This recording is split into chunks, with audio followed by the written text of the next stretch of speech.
I will now assemble the second version of our modified CPAP circuit meant to stop aerolization of COVID patients. We have our fully assembled CPAP machine. I will take an oxygen enhancement valve, connect its male end to the CPAP tube.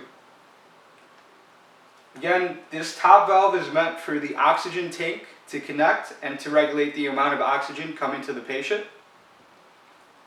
I will take one T connector, connect its male end to the oxygen enhancement valve,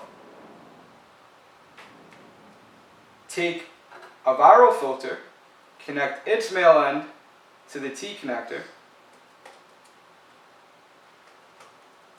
take a second T connector, connect its male end to the viral filter.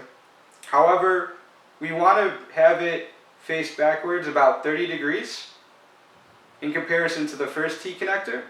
So this T connector's top will face straight up, and this one's top will face 30 degrees to the back.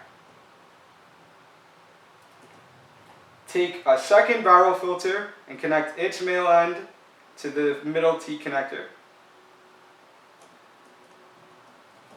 And then take an elbow valve and connect its male end and make sure the elbow is facing up in parallel with our first T connector. Connect it to the viral filter. Now take a female coupler and attach it to the first T connector.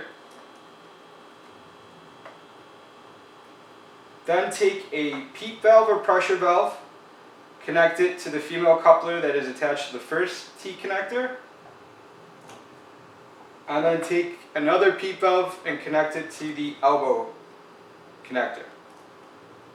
Finally, take your non-vented mask, connect it to the top of the middle T connector. And here we have a fully assembled, modified CPAP circuit meant to stop aerolization.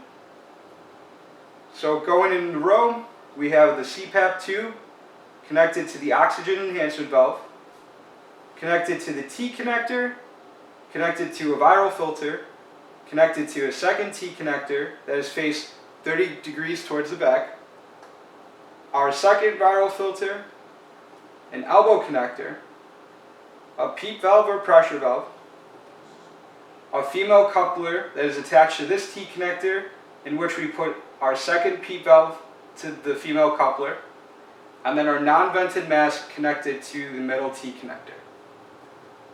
And this is our fully assembled CPAP circuit.